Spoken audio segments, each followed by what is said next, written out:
مجھے تو چچی نے بھیک کی طرح چند روپے دیے ہیں، جتنے پیسے مجھے مہینے بھر کے ملتے ہیں۔ اتنے پیسوں میں تو شہیر، عتیق وغیرہ ایک وقت میں دوستوں کے ساتھ مل کر کھانا ہی کھا لیتے ہوں گے۔ بکواس مت کر حرام خور، کیسے میرے بچوں کے کھائی پیو کو نظر میں رکھے ہوئے ہیں۔ میں کہہ رہی ہوں شہباز، نکالیں اسے گھر سے باہر۔ ہاں، میں بھی اس جہنم میں نہیں رہنا چاہتا۔ چچا، اب میری پراپرٹی کے کاغذات مجھے دیتے ہیں، میں ہاسٹل شفٹ ہونا چاہتا ہوں۔ دفعات دور، جہنم میں جاؤ، اتنا عرصہ یہاں رہنے کا خرچ دے کر جاؤ۔ چچی کی بات پر وہ طنزیہ انداز سے ہنسا۔ خرچ کس چیز کا؟ کبوتروں کے اس کابک میں رہنے کا یا کھانے پینے کا؟ تو کہہ تو رہا ہوں، اتنا عرصہ جو نوکروں کی طرح کام کیا ہے، اس کی تنخواہ آپ نے مجھے کب دی ہے؟ عادل کا یوں تانے دینا چچا کو بہت برا لگ رہا تھا۔ یہ درست تھا کہ عادل کی فیس وغیرہ اس کی پراپرٹی کی آمدنی میں سے ہی دی جاتی رہی تھی۔ زیادہ تر رقم وہ اپنی ہی جیب میں ڈالتے رہے تھے، مگر عادل کا یہ جتانا انہیں سخت غصہ دلا رہا تھا۔ انہوں نے ایک دم فیصلہ کر لیا، ٹھیک ہے، کل میں وکیل کو بلاتا ہوں، سب کچھ سنبھالو اور نکل جاؤ یہاں سے۔ دوسرے روز ہی انہوں نے وکیل کو بلوا لیا۔ عادل کو نہ تو ان معاملات کی سمجھ بوجھ تھی، نہ تجربہ۔ وکیل نے اس سے کہا کہ فلاں کرایہ دار یوں تنگ کرتا ہے، فلاں وقت پر کرایہ نہیں دیتا، فلاں نے مقدمہ کر رکھا ہے، وغیرہ وغیرہ۔ تم اپنی تعلیم پر توجہ دو گے یا ان بکھیڑوں میں الجھو گے؟ عادل کی سمجھ میں ہی نہ آیا کہ وہ کہتا کہ آخر پہلے بھی تو سب معاملات چل ہی رہے ہیں، چچا کون سا پاکستان میں رہتے ہیں جو یہ سب دیکھتے ہوں گے؟ اس نے وکیل کے کہنے پر سب جائیداد اونے پونے فروخت کر دی، سب رقم اپنے نام سے بینک میں جمع کروائی اور اس کے منافع سے اپنا خرچ چلانے لگا۔ ہاسٹل میں شفٹ ہو کر وہ بہت مطمئن تھا۔ اپنے ہاتھ میں پیسہ آیا تو معلوم ہوا کہ آزادی کی زندگی کا کیسا حسن ہے۔ ماموں کو معلوم ہوا کہ وہ ہاسٹل شفٹ ہو گیا اور اس نے اپنی پراپرٹی بھی بیچ دی، تو اس سے ملنے اور سمجھانے آئے، بہت رنجیدہ تھے۔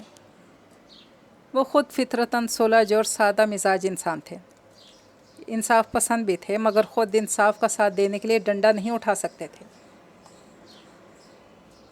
اسی لیے عادل سے تو کہا کہ جائیداد بیچنے اور چچا کا گھر چھوڑنے سے پہلے تو مجھ سے تو مشورہ کر لیتے۔ شہباز سے یہ نہ کہہ سکے کہ تم نے یتیم بھتیجے کی جائیداد کو دھوکے سے خود خرید کر اچھا نہیں کیا۔ انہوں نے عادل کو دل لگا کر پڑھنے کی تلقین کی، اور یہ تو عادل کا بھی من پسند خواب تھا۔ یہاں ہاسٹل میں کوئی سے وقت بے وقت پڑھنے سے نہیں اٹھاتا تھا، پوری توجہ سے پڑھ سکتا تھا، اپنی مرضی سے ہر کام کرنے کی مکمل آزادی تھی۔ زینب کا اس فنکشن میں آنے کا بالکل ارادہ نہیں تھا۔ ایک تو اس طرح کی تقریبات اس کے مزاج سے ہم آہنگ نہ تھیں، دوسرے بابا جان کی طبیعت بھی اچھی نہیں تھی۔ انہیں یوں تنہا چھوڑ کر جانا اسے بالکل اچھا نہیں لگ رہا تھا، مگر مصیبت یہ تھی کہ تنزیلہ بھلا اپنے نکاح جیسے اہم موقع پر اس کی غیر حاضری کیسے برداشت کر سکتی تھی؟ اور پھر بابا، کیا وہ اسے گھر میں رکنے دیتے؟ ان کی تو خواہش تھی کہ تنزیلہ کے ساتھ ساتھ اس کی بھی رخصتی کروا دیں، لیکن زینب اپنا ہاؤس جاب مکمل کیے بغیر رخصتی نہیں چاہتی تھی۔ بابا شام کو تو اس کے ساتھ ہی آئے تھے، عصر اور مغرب کے درمیان نکاح تھا۔ نکاح کے بعد بابا کو تو زین خود ہی جا کر گھر چھوڑا ہے، حالانکہ آنٹی نے تو کہا تھا یہیں آرام کر لو، مگر بابا گھر جانا چاہتے تھے۔ زین بھی جانتا تھا کہ آج ان کے گھر میں بابا کو کہاں سکون ملے گا۔ تنزیلہ کا نکاح اپنے ماموزاد سے ہوا تھا۔ فرحان اور اس کے گھر والے مائیوں مہندی جیسی رسومات کو شادی کی رونق اور حسن سمجھتے تھے۔ خود تنزیلہ بھی عام لڑکیوں کی طرح ان چیزوں کو پسند کرتی تھی۔ زینب جیسے لوگ جو ان رسموں کے خلاف بولتے، وہ ان کا موقف بھی سن لیتی تھی، تردید نہیں کرتی تھی، مگر یہ بھی ضرور کہتی تھی، چھوڑو یار، اتنی سی تو زندگی ہے، اس سے بھی مختصر جوانی، پھر اس جوانی میں اتنی پابندیاں کیوں؟ تھوڑی بہت تو خوشیاں منانے کا حق ملنا چاہیے۔ چنانچہ آج شام کو اس کا نکاح ہوا اور رات کو اس کے سسرال والے مہندی کی رسم کرنے آ رہے تھے۔ رخصتی دوسرے روز تھی۔ زینب چاہتی تھی کہ بابا کے ساتھ ہی چلی جائے، مگر تنزیلہ اور آنٹی نے اسے روک لیا۔ میں جانتی ہوں کہ تم ملانی بھی ہو، مگر یہاں بھی کوئی طائفے ناچنے والے نہیں آ رہے۔ فرحان کے دوست ہی تھوڑا بہت ہلا گلا کریں گے۔ ممی پاپا اور زین بھائی نے یہاں لڑکیوں کے کسی بھی پروگرام میں حصہ لینے پر پابندی لگا رکھی ہے، اس لیے تو فرحان کی بہنوں اور میری سب کزنس نے مل کر کل ایک ہلکا پھلکا سا پروگرام کر لیا تھا۔ اتنا مزہ آیا۔ زونی، اس کی نند نے ڈانس بھی بہت اچھا کیا تھا، پھر اس نے اور شینا نے مل کر ایسی ایسی پیروڈیز سنائی کہ سب کا ہنستے ہنستے برا حال ہو گیا۔